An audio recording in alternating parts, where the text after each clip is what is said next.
Om Namo Bhagavate Vasudevaya. Looks like some of us are tired. Srimad Bhagavatam, Canto 7, Chapter 9, Prahlad pacifies the Lord with prayers, text number 29. Mat prana rakshanam ananta pitor vadascha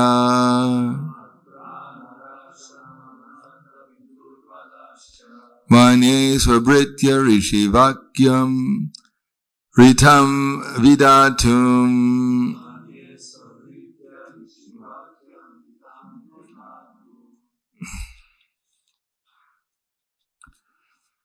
kagdam pragriya yad avochad asad viditus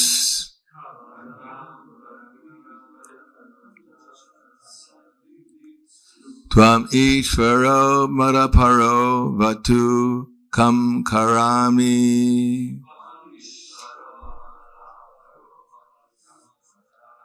mat prana rakshanam ananta pitur vidascha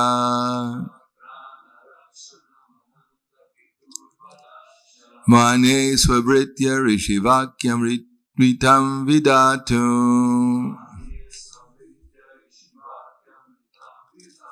kagam prigriya yadavochad asad viditus tvam ishvaro madaparo vatu kam karami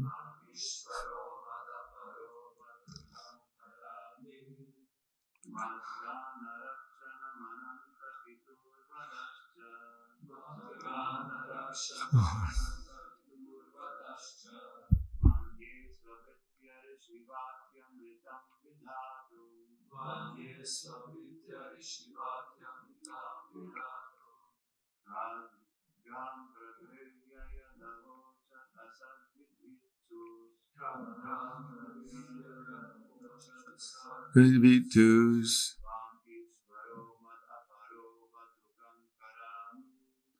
ishvaro madaparo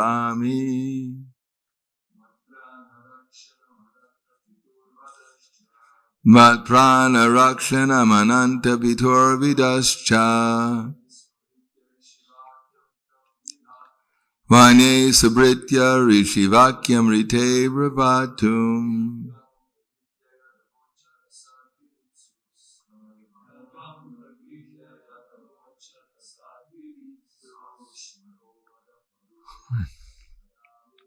Tat ishvaro madaparo vatu kam karami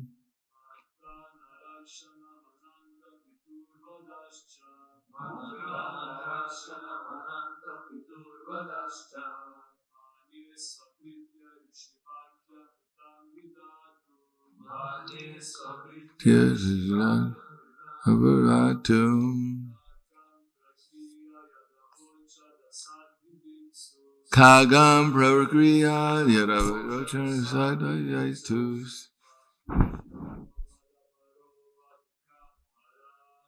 Tvam ishvaro madaparo vatukam harami mat prana rakshanam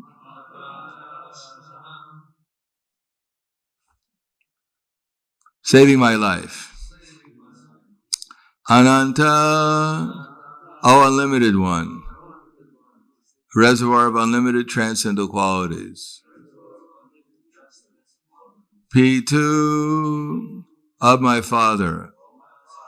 Vida, cha, and killing. Manye, I consider. Swabritya, of your unalloyed servants. Rishi Vakyam, and the words of the great Saint Narada. Ritam, true. Vidhatum, to prove. Kagam, sword.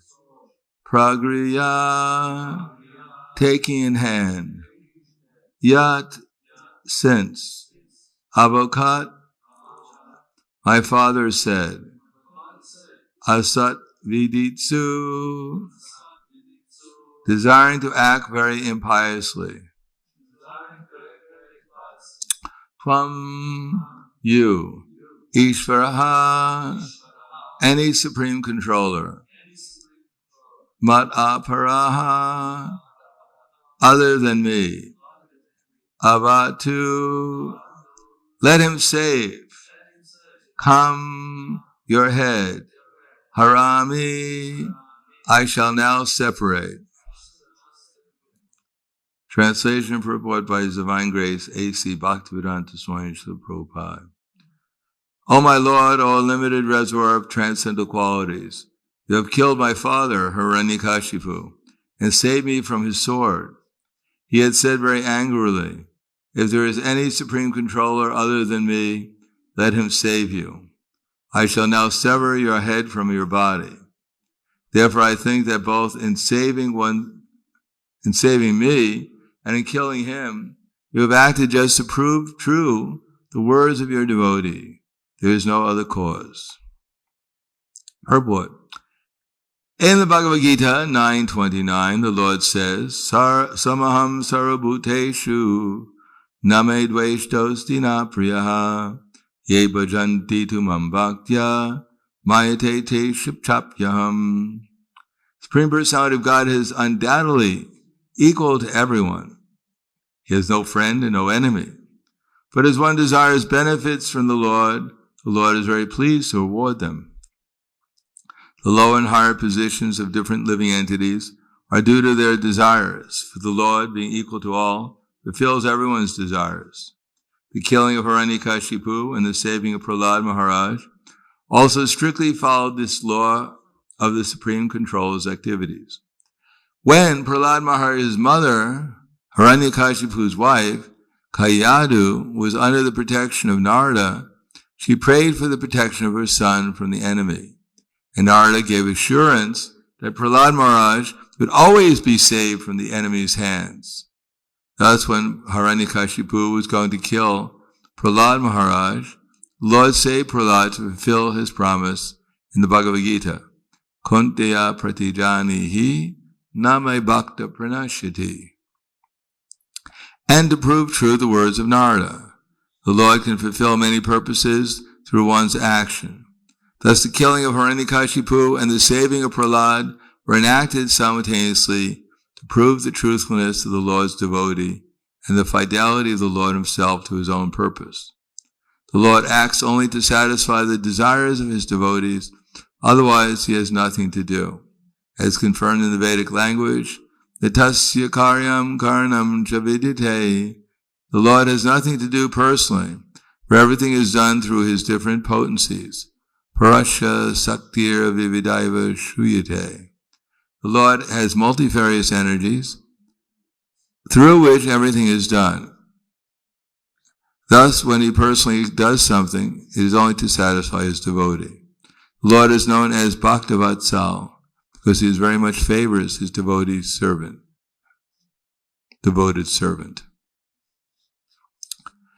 O Lord, O limited reservoir of transcendental qualities, you have killed my father, Hiranyakashipu, and saved me from his sword. He has said very angrily, if there is any controller other than me, let him save you. I shall now sever your head from your body. Therefore, I think that both in saving me and killing him, you have acted just to prove the true words of your devotee. There's no other cause.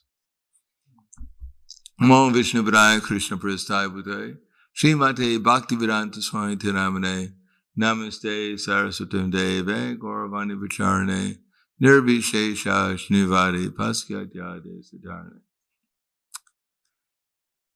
Things can be very simple or things can be very complicated. Generally, things are quite complicated because we have a universe full of unlimited living entities with all different desires. Makes things quite complicated. And Krishna is in everyone's heart, has to fulfill everyone's desire. So imagine the problems he has to go through. But he has to try to figure out. The thief, he's praying to God, "Oh God, please let me steal from this man's house." And the householder is praying, "Oh God, please protect me from the thieves." So what is Krishna to do? He's all confused. So he has to consult with Narada or Uddhava or someone.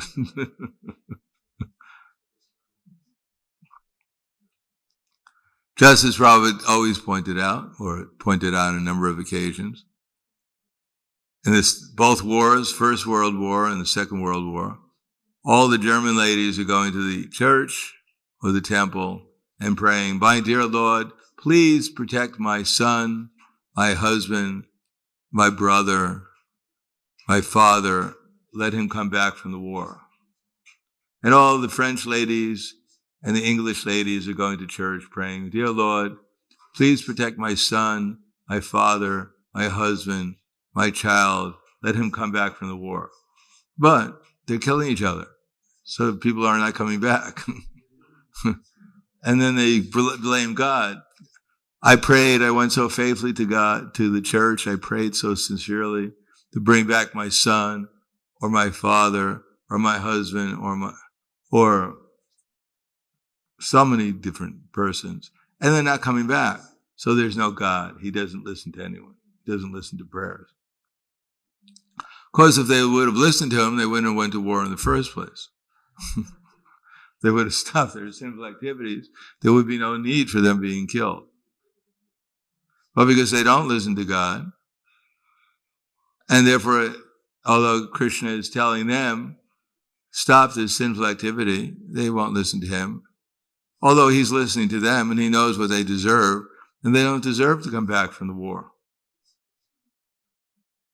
If you commit sinful activities, you're killing animals, for instance, then you have to learn your lesson, or else you'll keep on going, killing and killing and killing, and become more and more further entangled in the reactions for your activities. Now, Hiranyakashipu, he asked Prahlad, or he asked God, "Please show me yourself. I want to see if there's anyone superior to me." So Krishna said, "All right, here I am. I don't believe you, so let's have a fight." And then Hiranyakashipu was defeated. He went against God, and he lost. Everyone who goes against Krishna loses. So why should Hiranyakashipu be different? Because he was specially empowered. He got the maximum benedictions from Lord Brahma, but even Lord Brahma has to die. But Hiranyakashipu didn't have enough intelligence to figure it all out. In other words, it was clear when he went through this austerity. And what kind of austerity must it have been? Well, you're supposed to be here in the summer. Just woke up. Must have attended a Bhagavatam class and fell asleep and just woke up.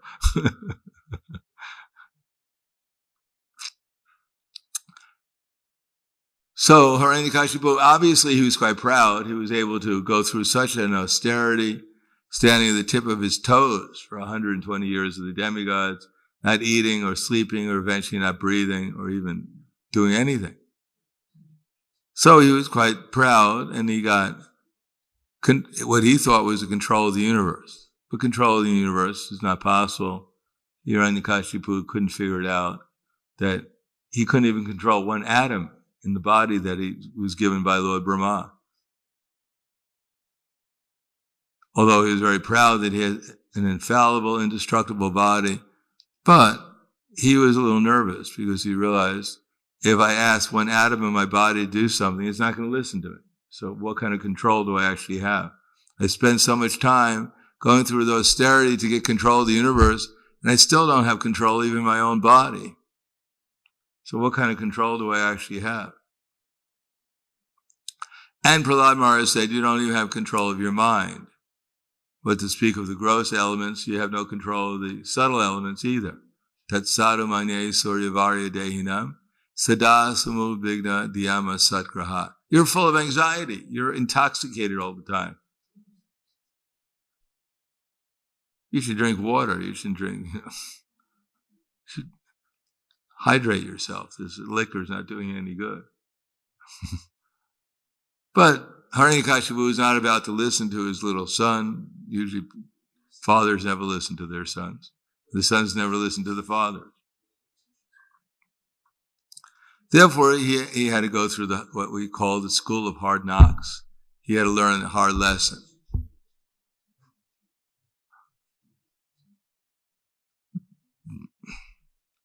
But we should understand that Krishna is in everyone's heart and he's fulfilling everyone's desire. However he's doing it, we don't know, but somehow or another it's happening. And whatever circumstances we're in now is not by accident. It's exactly arranged perfectly, inconceivably perfectly. Every atom in the universe is perfectly arranged just to satisfy and fulfill the required reactions that we're going to get. Satisfy our desires, and at the same time, give us the reactions. Now, there's a difference between the reactions. Whatever circumstances we find ourselves in this present moment are perfectly arranged in every respect. Now, how we react to it, that's our desire. If we don't know how to react to it, then we'll react in a way which is not perhaps auspicious or not absolutely auspicious. For instance, if we come and we hear about the mode of goodness, now under the present circumstance, we may try to act in the mode of goodness. Or if we're in ignorance, for instance, one is elevated if you act in the mode of passion. For instance, when we were younger, and I guess nowadays especially, all these children are at home playing video games.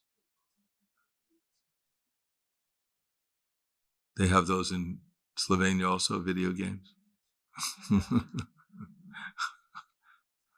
So the mother says, get off your behind and get out, do something. So you're going from ignorance, spending your whole life in a virtual dungeon killing demons, to getting up, you just get up off your behind. Then that's called the mode of passion. You've elevated yourself. But that's not the perfection of life, because soon you'll probably be back on your behind again, trying to find out where's the demons again, hiding in the dungeon. Go after them. This way, this time with your new super weapon. You press it and even your computer explodes.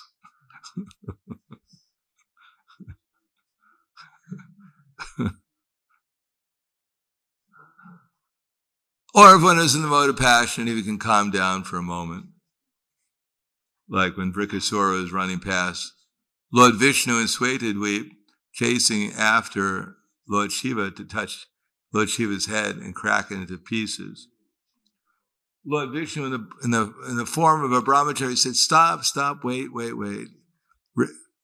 O son of Ukuni, that you're running so fast, you're going to wear your body out. Why don't you relax? If you wear your body out, you won't have something to fulfill the desires of your mind. So you should take it easier. Maybe I can help you. So anyhow, Vrikasura, he slowed down and he went from passion. He had got a little into goodness due to Vishnu's association. He relaxed a little bit. Because ultimately he had developed a headache. His head cracked in millions of pieces and he died. But anyhow, for a moment at least, he was closer to the mode of goodness. So these things are also elevation. But generally one goes up the mode of goodness and then falls back in passion and ignorance. Due to bad association, of course. But transcendental is also possible. Spiritual life is developed. Spiritual desires is also possible, but it's only possible by constant practice and detachment, suitable practice and detachment. Because Arjuna, he realized that my real problem was my mind. My mind means my desires. The fact that we have a mind is not a problem.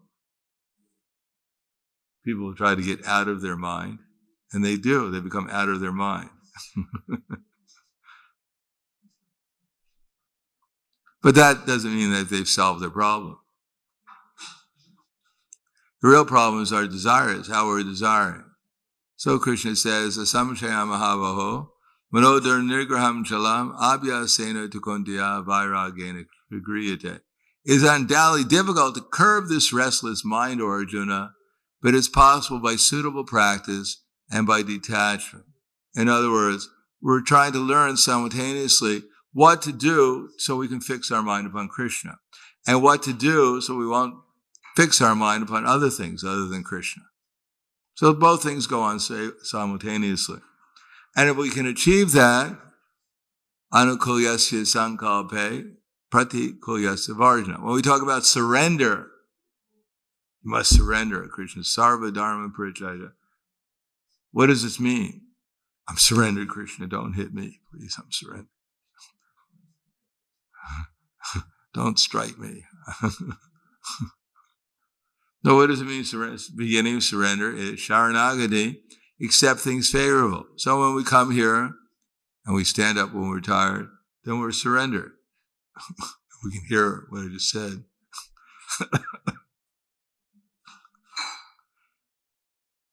Accept things favorable for devotional service.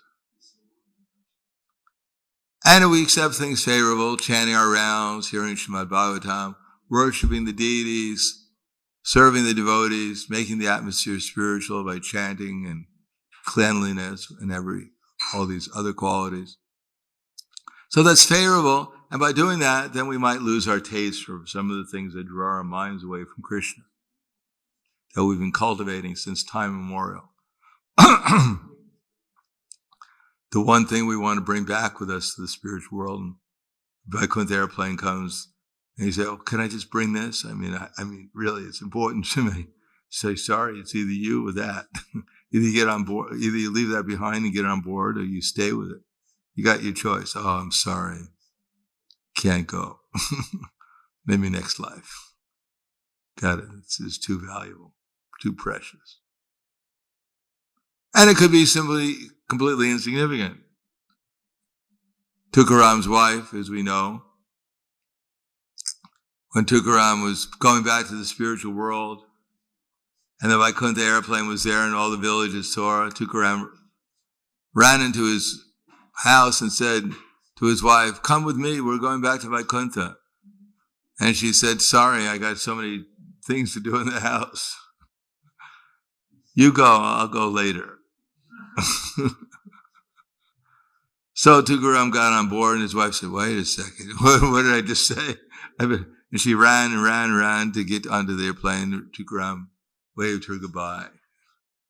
See you sometime.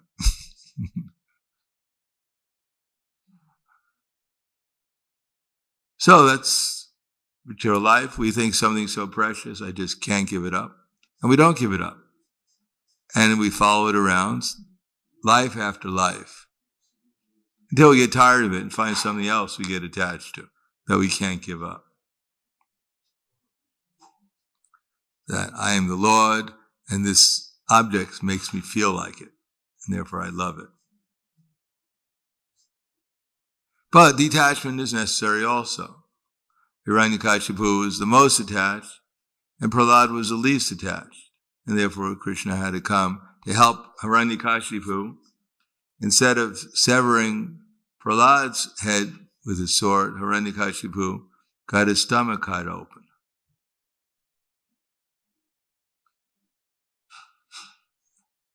So Krishna had to help Hiranyakashipu, or else he was getting himself into more and more difficulty.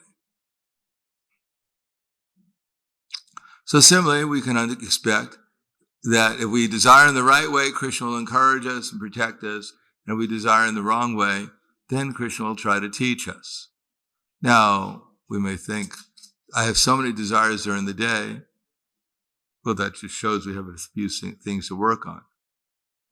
But if we work on it one at a time, then we'll gradually make some progress, and our mind will gradually become clearer, and we'll be able to understand things properly, and therefore we'll be able to make the proper choices, the proper desires will become easier as time goes on.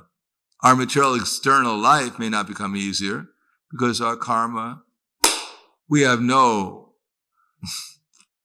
idea, well, unless you go to a good astrologer, we have no idea what is our future, what we're going to face.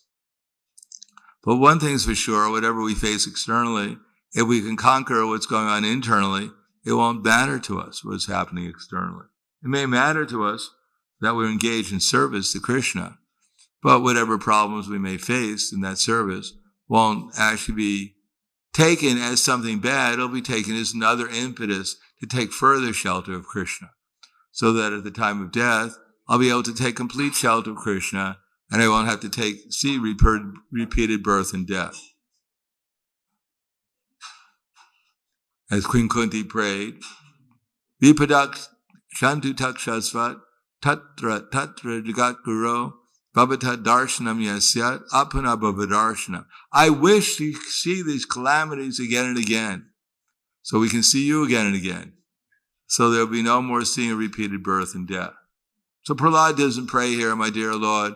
I mean, that was pretty traumatic. My father almost cut my head off. Somehow or another, he just came in time. The message would come 1 second late, I wouldn't be here. So I'm traumatized. What should I do? Do you know a good psychiatrist? No, Prahlad didn't say that. He said he didn't mind because that traumatic instance of his father almost cutting his head off put him fully in consciousness of Krishna. As Amrish Maharaj, when he was about to be killed by the fiery demon, tears were in his eyes, not because he was lamenting fear that I'm going to be killed. All I did is take a little water to break my Ekadasi, and this rascal yogi is going to kill me for that? Where's the justice? God, where there is justice in this world? I mean, I was thirsty. Is that a big thing? I'm supposed to be killed for being a little thirsty?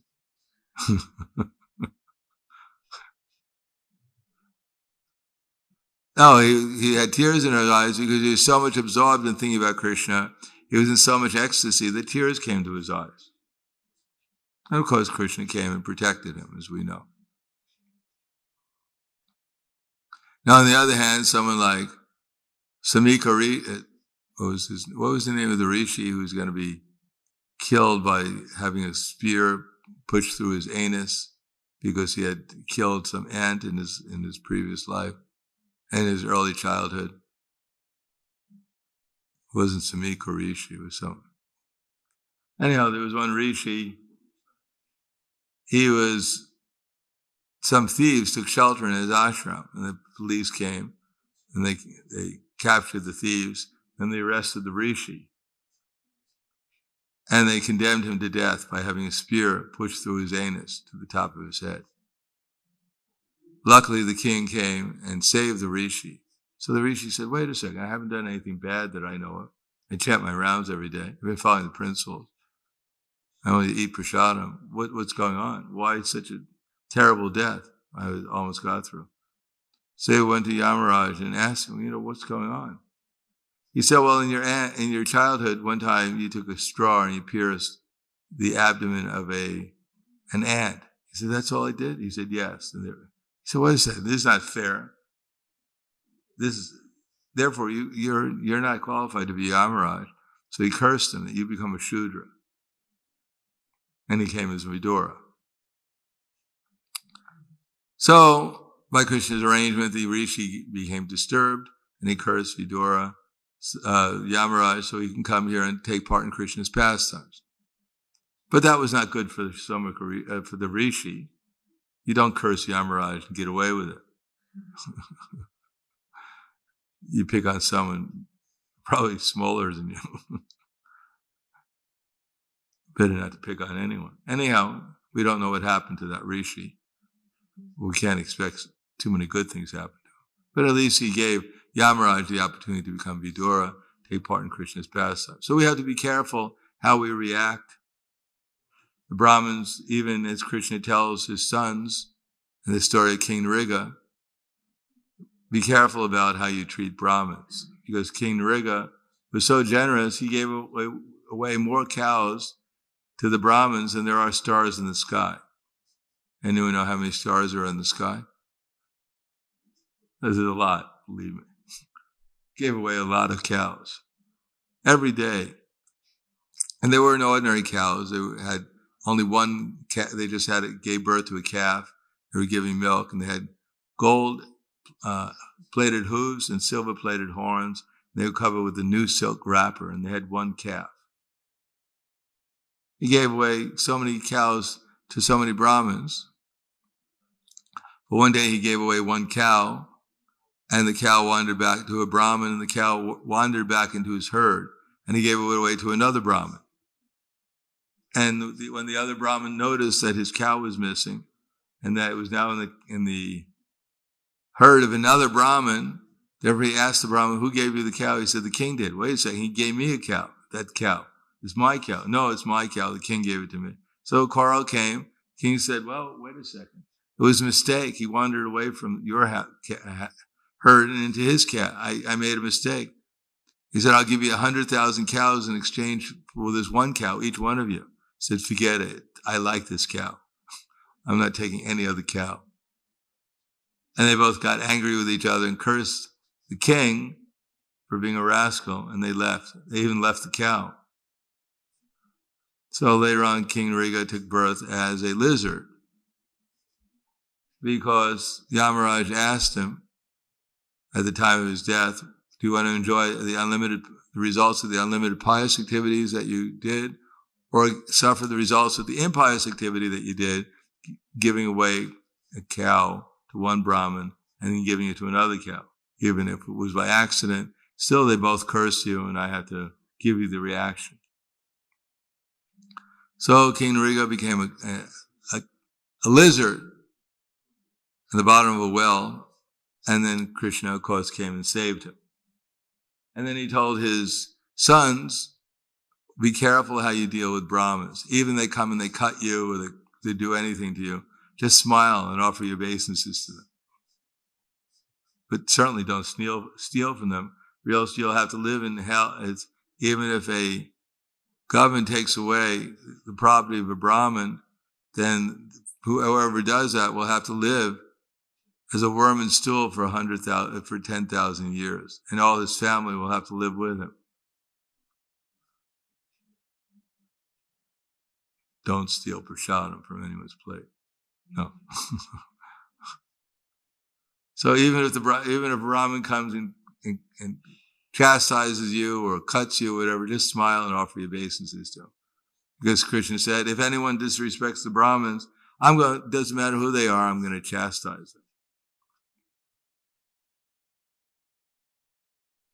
So before you chastise anyone or take anything from them, check and see if they have a sacred thread. Be careful. Now, any devotee, even above a Brahmin, is a devotee, so be careful when you deal with the devotees, only the Brahmins.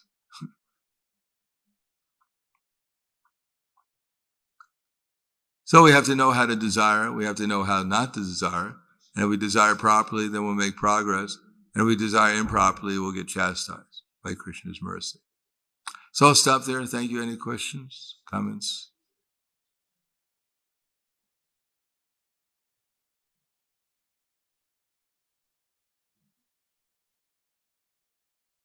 Because it gets so quiet, you can even hear the clock. Yes, questions. Tick, tick, tick.